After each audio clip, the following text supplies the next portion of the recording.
High বন্ধুরা, আজকে কিন্তু টপিক হচ্ছে স্টক মার্কেট থেকে লস হয় না আমরা লস করাই। খুবই ইন্টারেস্টিং টপিক।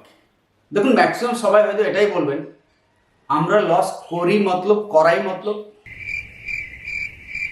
কেউ জেনে বুঝে কখনো স্টক মার্কেটে লস করতে চাইবে? যে কোনো ব্যবসায় লস করতে চাইবে? ডেফিনেটলি অ্যান্সার আসবে নো। তাহলে আবার আমি আজকের ভিডিওটায় বলতে চলেছি যে স্টক মার্কেটে আমরা লস করি, জেনে বুঝে লস করি, কেমন করে সেটাকে আজকের এই ছোট্ট ভিডিওর মাধ্যমে বোঝাবো। জাস্ট 1 মিনিটের ভিডিও হবে কি 5 মিনিটের ভিডিও হবে, কিন্তু যারা স্টক মার্কেটে আসতে চাইছেন বা যারা স্টক মার্কেটে অলরেডি আছেন সবার ক্ষেত্রেই কিন্তু এটা প্রযোজ্য হবে। জাস্ট একটু মিলিয়ে দেখবেন। স্টক মার্কেটে আমরা হয় শেয়ার কিনি আর নইলে শেয়ার বেচি, নইলে অপশন ট্রেডিং করি। Future trading, option trading, stock trading, mainly এই 3 প্রকারের ট্রেডিং আমরা করে থাকি। মেনলি যারা স্টক ট্রেডিং করি, আজকের ভিডিওটা তাদের জন্য।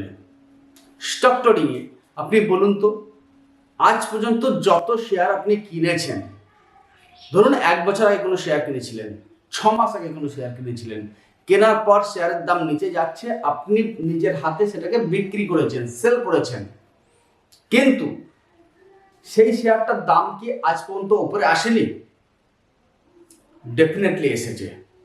তাহলে শেয়ারের দাম যখন পড়ে যাচ্ছে আমরা সেটাকে ভয় পেয়ে সেল করে দিচ্ছি। কিন্তু যদি আপনি একটা রেপুটেড কোম্পানি কি করে বুঝবেন? আমি অনেক ভিডিওতে বলেছি, যে সমস্ত কোম্পানি আপনি চোখের সামনে দেখতে পান, এখানে কোনো কনফিউজ থাকার দরকার নেই।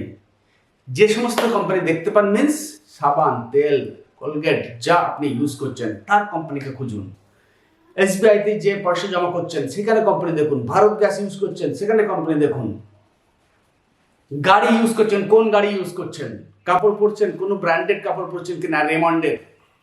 এইরকম লজিকের উপরে আপনি কোম্পানি সিলেকশন করুন।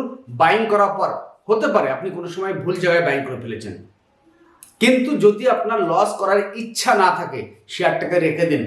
2 দিন নয় 4 দিন, 2 মাস নয় 6 মাস, প্রাইস কিন্তু বাউন্স ব্যাক আসতে বাধ্য। ইন্ডিয়ান স্টক মার্কেটের গ্রাফটাকে যদি আপনি দেখেন তাহলে আপনি দেখবেন যদি কোনো সময় ক্র্যাশ আসে হার্ডলি 6 মাস 1 বছরের জন্য, কিন্তু নেক্সট 1 বছরে তার থেকেও আরও উপরে। তাহলে কি আমি যে শেয়ারটা কিনেছিলাম সেটার দামও তার থেকে আরও উপরে চলে গেছে। তাহলে আমি যে 400 টাকায় কিনে 300 টাকায় বিক্রি করে দিলাম, এটা কার দোষ? লসটা কে করছে? একবার বুঝে দেখুন তো। লসটা আমরা করাচ্ছি, আমার নিজেরই লস, আমি জেনে বুঝে লস করাচ্ছি। অপশন ট্রেডিং এর গল্পটা কিন্তু এর থেকেও আলাদা। অপশন ট্রেডিং এর পার্ট যদি আপনারা ভালো করে বুঝতে চান, লাইক, কমেন্টস আর শেয়ার যত বেশি করবেন তত শীঘ্রই, তত তাড়াতাড়ি আপনাদের জন্য আমি অপশন ট্রেডিং এর সিরিজ নিয়ে আসবো। আশা করছি আজকের ভিডিওটা আপনি বুঝতে পেরেছেন।